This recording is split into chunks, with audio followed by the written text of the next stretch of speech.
Cortes. Tiene la palabra el señor diputado Gonzalo Sibila. Gracias, señor presidente.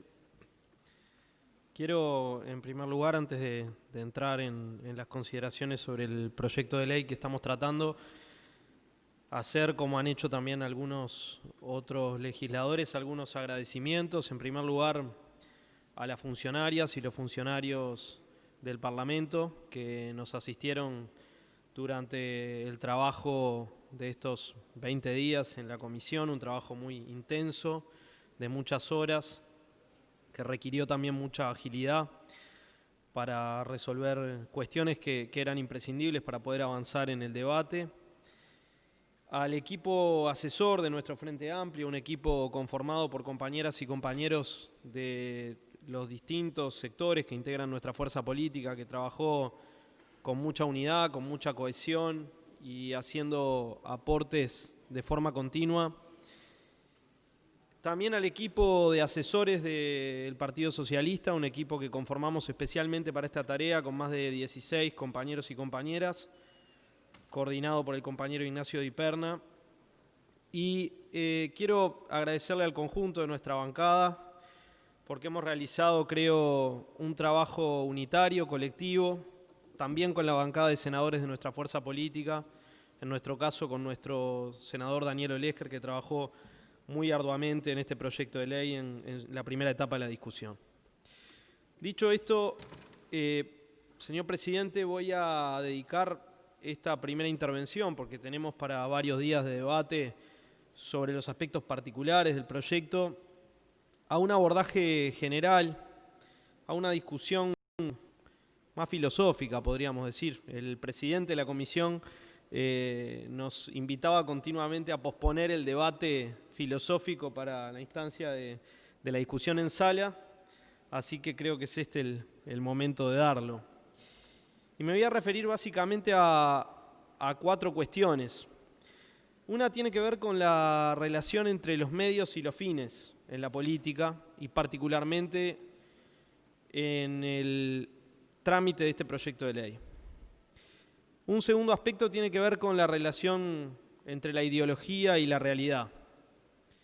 Un tercer aspecto sobre los temas de la democracia y la transparencia, de los que tanto se ha hablado.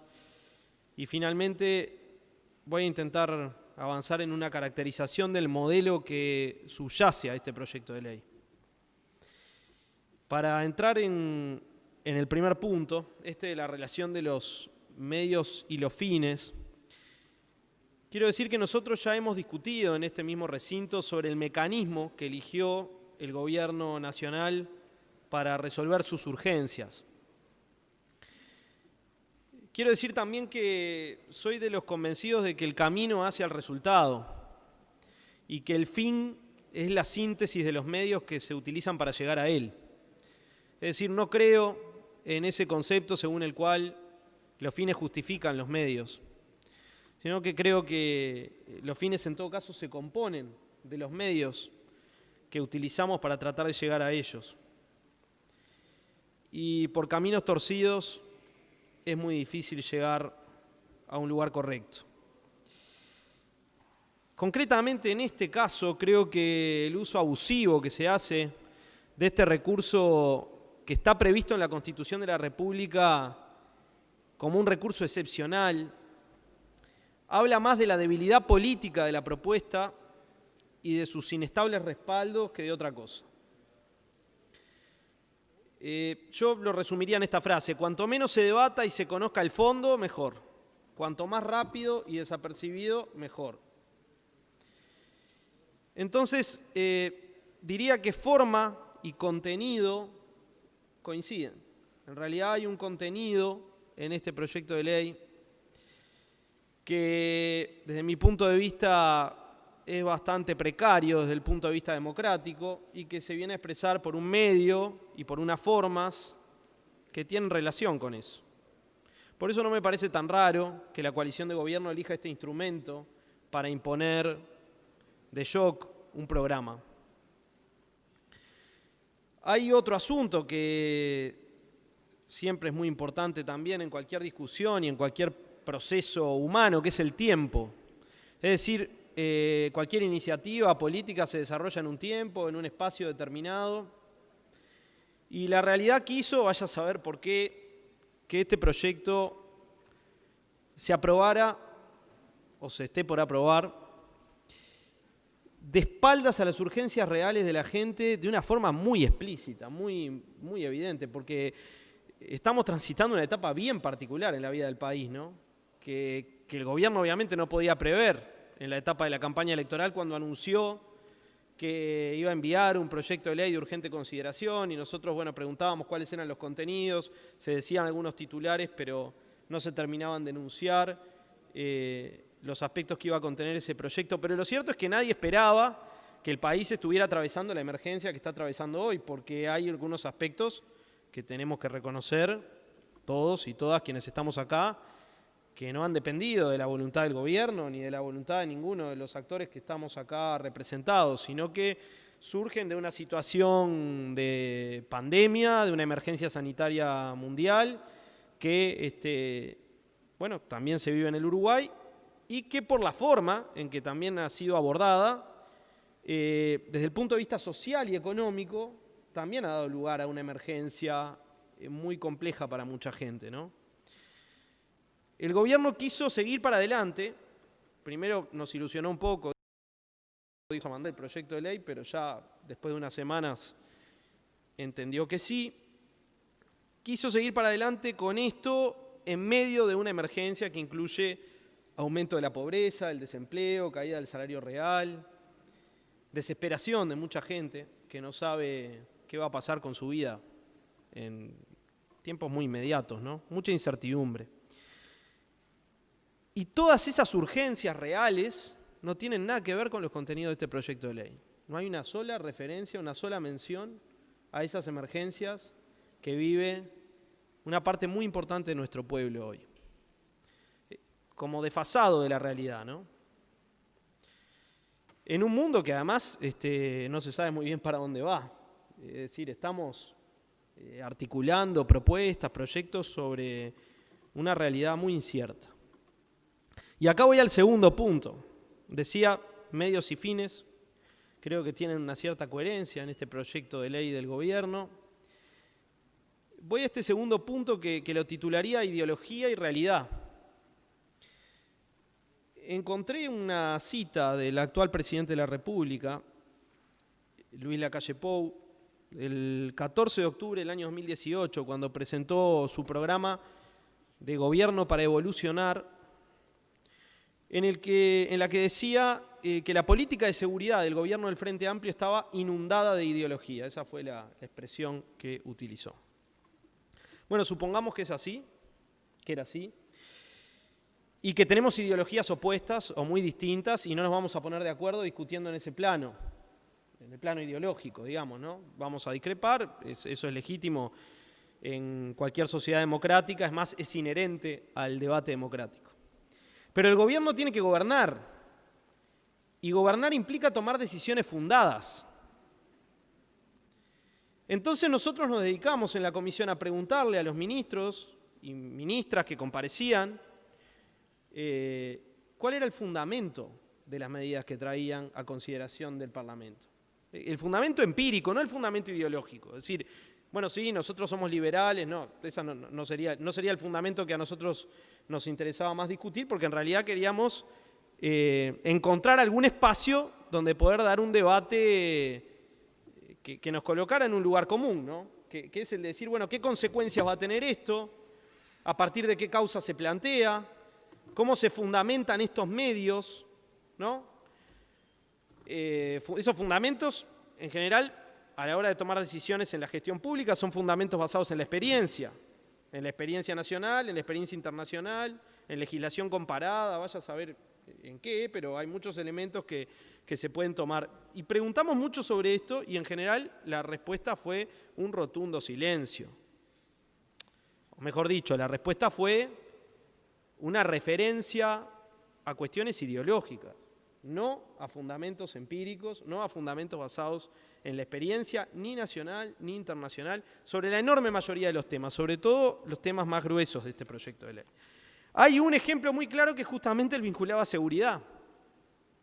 Acá esto se dio con muchísima claridad, ¿no? El que sí dio una respuesta fue, por ejemplo, el comisionado parlamentario para el sistema penitenciario.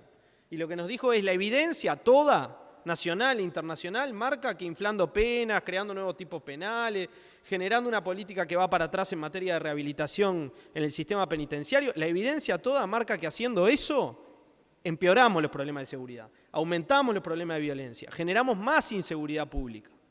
Eso nos dijo el comisionado parlamentario, que no es un representante del Frente Amplio, ¿no? Y lo dijo además criticando algunos aspectos de esta iniciativa y criticando también decisiones que se habían tomado bajo los gobiernos del Frente Amplio. Otro aspecto en el que después profundizaremos, ¿no? Lo cierto es que prometieron desalojar el agua, pero ahora estamos a punto de ahogarnos de ideología. Esto es dogmatismo ideológico, liso y llano. Creo que algunas exposiciones que hemos escuchado recientemente me ahorran de profundizar a qué me refiero cuando digo dogmatismo ideológico y a qué ideología, en definitiva, me estoy refiriendo, ¿no?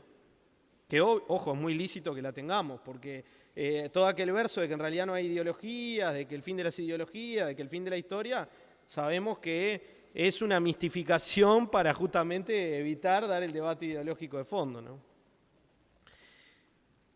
Hay otro elemento más que me remite al carácter profundamente ideológico de este proyecto de ley, que lo titularía Palabras y Señales. Se adelantó y muy bien la diputada y compañera Verónica Mato cuando habló de la señalética. Realmente esto por algunos momentos parece un manual de señalética, ¿no? Hay un montón de señales que cuando se preguntaba sobre esos contenidos se nos decía: son señales. ¿Señales para quién? ¿Señales para qué? Bueno, allí cada uno de nosotros sacaba sus conclusiones. Yo he sacado algunas que también las iremos compartiendo en el debate. Podría referirme a un aspecto que puede parecer un poco intrascendente también en algunas discusiones concretas o cotidianas, que es el de la regla fiscal. Se nos vino presentación, quiero decir, muy bien armada. La ministra de Economía se esforzó por venir con un fundamento, como no pasó en el caso de otros ministros o ministras. Y en la exposición, la propia ministra nos decía: no tenemos evidencia empírica de que una regla fiscal contribuya a mejores resultados fiscales.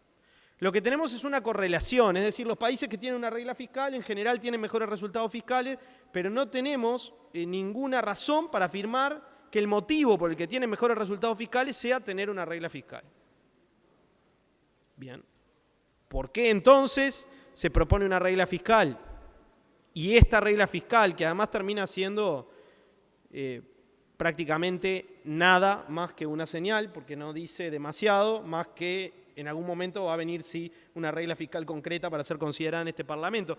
Bueno, se nos dijo que fue, o que es, una señal. ¿Una señal hacia quiénes? Preguntamos, hacia la ciudadanía. Yo tiendo a pensar que a la ciudadanía no le importa mucho el tema de la regla fiscal. Me parece que la señal está más bien dirigida hacia algunos actores del mercado que están representados en la actual coalición de gobierno. Una señal vacía, como muchas de las que hay en este proyecto de ley, vacía de contenido, digo. El tema de las palabras, Verónica hacía referencia a la cuestión de la libertad. Qué palabra más linda y más importante para nosotros que la palabra libertad, ¿no? Pero se ha hecho de todo con la palabra libertad. Y en este proyecto de ley, la palabra libertad está aplicada en un capítulo que se denomina libertad financiera. Allí está la médula, el corazón del concepto de libertad en el proyecto de ley de urgente consideración. Libertad financiera. Y la verdad es que leyendo ese capítulo, me encuentro, escuchando algunas cosas ahora en sala también, con que en realidad la libertad que se propone es la libertad para los actores más poderosos de la sociedad. La libertad de poder hacer transacciones bastante elevadas, sin controles, o con menos controles que ahora. En fin, hay todo un concepto de cómo funciona la economía atrás de eso, ¿no? Yo no pienso ridiculizarlo, no es mi idea, pero sí quiero decir que discrepo completamente con esa idea y que me hizo acordar mucho a una frase, hablando de filosofía, una frase de un filósofo Adorno, que decía: los liberales han manipulado tanto el concepto de libertad que finalmente se reduce al derecho de los más fuertes y ricos a quitarle a los más débiles y pobres lo poco que todavía poseen. Así que la verdad es que me pareció que se reflejaba muy bien en este capítulo esta definición de libertad, esta definición que en realidad distorsiona absolutamente el sentido de la libertad humana, ¿no? Los intentos de cambiar esta situación, decía también Adorno, se consideran como una bochornosa transgresión del campo de la individualidad, que merced a la lógica de esa libertad se ha transformado en un vacío administrado. Podríamos discutir largo rato sobre esto, pero me trajo esta reminiscencia. Hay un tercer aspecto en esto de la ideología que me parece también muy claro, muy evidente en todo el proceso de discusión, que son las falacias, los argumentos falaces que se utilizaron muchas veces en el intercambio que tuvimos con las autoridades de gobierno. Voy a poner un solo ejemplo, que es el uso indistinto de dos argumentos contradictorios para justificar distintas cosas. Por ejemplo, frente a el capítulo de seguridad, cuando nosotros planteábamos cuáles eran los fundamentos para llevar adelante determinadas iniciativas, se nos decía: estamos mal, hay que cambiar. Estamos mal, hay que cambiar. Acá yo me traía, digamos, como un elemento accesorio, pero que lo quería comentar acá, una referencia que hacía también el actual presidente Lacalle Pou al tema del cambio en la campaña electoral. Él decía: el cambio en sí mismo no tiene una connotación positiva y necesariamente no tiene que ser bueno. Solo dice que quiere cambiar, pero no quiere decir que cambie bien. Bueno, en este caso se usaba el concepto del cambio como un concepto positivo en sí mismo. Estamos mal, hay que cambiar. Y en otros capítulos, cuando cuestionábamos algunas iniciativas, se nos decía: pero si esto es lo mismo que hay. Pero si ustedes también lo hicieron, como en el tema del famoso decreto antipiquetes, que después consideraremos. Entonces, para algunas cosas el argumento es cambiar, para otras cosas es dejarlo como está. Por momentos uno escucha el discurso público de algunos actores de gobierno y parece que todo lo que se hizo estuvo mal, pero parece que no, que hay cosas que no estuvieron tan mal. La verdad es que lo extraño es que justo son las cosas que nosotros criticamos y bueno, dicen que las quieren mantener o que las quieren profundizar. Pero se utiliza indistintamente una cosa o la otra. Parece como bastante falacioso ese discurso. Yo creo que todo esto y algunas cosas más demuestran que en realidad se trata de un dogmatismo ideológico liso y llano, como decía hace un rato. Y la pregunta sería: ¿qué ideología? ¿De qué ideología se trata? Bueno, acá se definió con claridad y hay legisladores que no lo ocultan, sino que lo sostienen y lo defienden, y me parece que está muy bien que así sea, porque creo que en esos términos siempre es mejor discutir. Yo creo que hay algunas claves en las cosas que se dicen y hay otras claves en las que se pretenden disimular. Pienso, por ejemplo, que la necesidad recurrente de hablar de democracia y de transparencia, la verdad es que todos los días estamos escuchando 10 o 15 veces por día a referentes del gobierno que hablan de la democracia y de la transparencia. Nosotros somos transparentes, la democracia volvió, ¿no? Y bueno, siempre en relación a que lo anterior no era así. Yo creo que esa necesidad recurrente viene a intentar tapar con palabras una falencia grave de los hechos. Hubo baja intensidad democrática en esta discusión.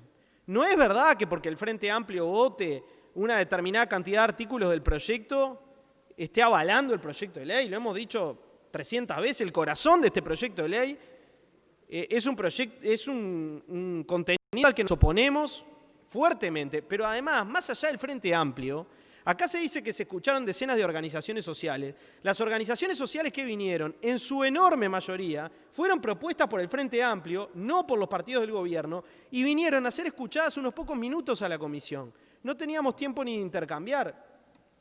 Yo directamente opté por no hacer comentarios ni preguntas cuando venían las organizaciones sociales, porque siento que hasta es una falta de respeto. Bueno, mejor que vinieran que no vinieran, pero la verdad es que muy difícil poder dialogar así. Baja intensidad democrática en un momento donde el debate público está afectado, está interferido, donde la gente no está pensando en esto. No está pensando en esto, está pensando en otra cosa. Retrocesos democráticos en el contenido, lo vamos a ver en el curso en particular, y bajos niveles de transparencia en la discusión, porque cuando se discuten las cosas así, a las apuradas, en un texto de casi 500 artículos que recorre todos los capítulos de la vida del país, donde en esta Cámara, estoy hablando de la segunda Cámara, de la Cámara de Diputados, tenemos 30 días para abordar el proyecto de ley, no se puede hablar de transparencia. No se puede hablar de transparencia. Eso no es transparente. Y eso no es un modo que pueda apreciarse de muy democrático, de proceder y de discutir. Y acá quería centrarme, señor presidente. La democracia no es un cheque en blanco. No es que ganamos y ahora vamos para adelante con lo que se nos ocurre. No es que ganamos y vale cualquier medio para hacerlo. Yo sé que algunos actores tenían muchas ganas de ganar las elecciones y las ganaron. Y las ganaron en buena ley, quiero decir. O sea, acá todos reconocemos el resultado electoral que hubo y el derecho del gobierno a gobernar. Tienen todo el derecho a gobernar y aplicar su programa. Pero hay formas, hay procedimientos, hay lógicas, hay estilos que permiten profundizar el debate y hay otros que no. Cuando se dice que las voces diversas, que el pluralismo es parte de la democracia, claro que sí, es una parte esencial. Y la verdad es que venir a aplicar un programa de gobierno así, de shock, a mí la verdad que me parece muy discutible desde el punto de vista democrático. Los mecanismos además no pueden usarse para cualquier cosa. Está bien, formalmente yo puedo decir que esto es una sola ley, sí, es una sola ley. Y claramente, formalmente es una sola ley. Ahora, en su contenido, decir que esto es una sola ley, a mí me parece que es casi tomarnos el pelo. Disculpen, pero yo por lo menos lo siento así. Los mecanismos no pueden usarse como una espada de Damocles, como se nos dijo en este Parlamento por parte de algún legislador del gobierno. Una espada de Damocles sobre el Parlamento no me parece muy democrático. La deliberación, la movilización. La democracia también es un espacio para que si hay oprimidos, si hay una asimetría de poder como la hay en esta democracia, esos oprimidos, esas voces oprimidas, se puedan expresar y puedan hacerse valer frente a la opresión y puedan seguir democratizando la sociedad. Porque las sociedades nunca las democratizaron los poderosos con discursos propietaristas, con discurso de defensa de su propiedad, con discurso de defensa del status quo. Las sociedades siempre las democratizaron los de abajo, los que estaban desconformes con lo que estaba pasando. Y eso vale para cualquier gobierno, no solo para el gobierno actual. Y esas voces la verdad es que no se pudieron expresar mucho en este tiempo y con estos mecanismos. Asumir las asimetrías de poder es lo primero, porque si no las asumimos, las terminamos reforzando, las agudizamos. Y ese es un movimiento de retroceso democrático. Entonces no es tan simple como decir democracia, antidemocracia, es más complejo. Pero me parece claro que este movimiento no es un movimiento democratizador. Yo diría todo lo contrario. La limitación de la participación social, la concentración del poder en el capítulo educativo, esto se ve con absoluta claridad. Y bueno, la absoluta ausencia de apoyos en las organizaciones sociales que se dedican a trabajar en este proyecto de ley. El gobierno votó en soledad en relación a las organizaciones sociales que han militado causas durante muchísimo tiempo que están referidas, que están mencionadas o que están tratadas en este proyecto de ley. Forma y contenido, como dijimos, coinciden. Aislamiento de la sociedad, lógica de imposición más que de construcción colectiva. Bueno, muchos actores, ¿no? La academia, los organismos especializados en los temas, instituciones internacionales de derechos humanos, la Universidad de la República en particular, todos anotando que este proyecto de ley, en su corazón, en sus contenidos centrales, implica retrocesos en garantías, en derechos, en conquistas democráticas para el Uruguay. Y la transparencia está ligada con todo esto también, ¿no? Cuando no se puede discutir en profundidad sobre temas que son muy profundos. Y bueno, y también algunos aspectos del contenido, señor presidente. El capítulo de la llamada libertad financiera en esto es elocuente, ¿no? Se debilitan controles que buscan prevenir el lavado de activos y que por ende buscan prevenir el crimen organizado. Y a la vez se nos habla de seguridad. Algunas contradicciones que creo que se explican si profundizamos un poco en estas ideologías a las que yo hacía referencia hace un rato. Para terminar, señor presidente, y resumiendo un poco lo anterior, quería avanzar en una caracterización de lo que creo es el modelo que subyace a este proyecto de ley. Yo le llamaría un neoliberalismo autoritario. Creo que se pretende aplicar un proyecto de desregulación de algunos sectores de la economía, de ajuste sobre algunos sectores sociales, y que la contracara de eso es habilitar la criminalización y la represión de la protesta social.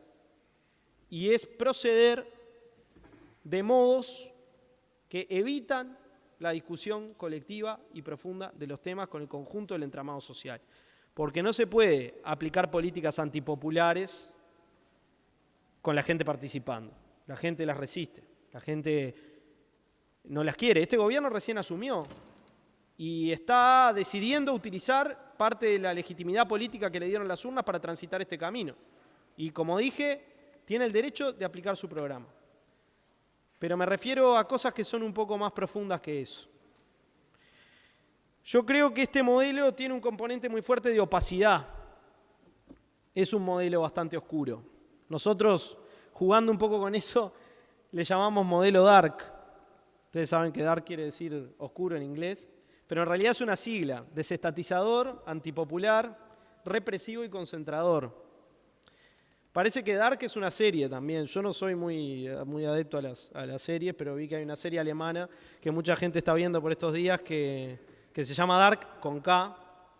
Y no quiero entrar en el terreno del diputado Luz de las series y de las películas, pero me fui a buscar, nada más que por curiosidad, de qué se trataba. Y dicen que es una serie que muestra los vínculos entre 4 familias y expone el pasado de una pequeña ciudad.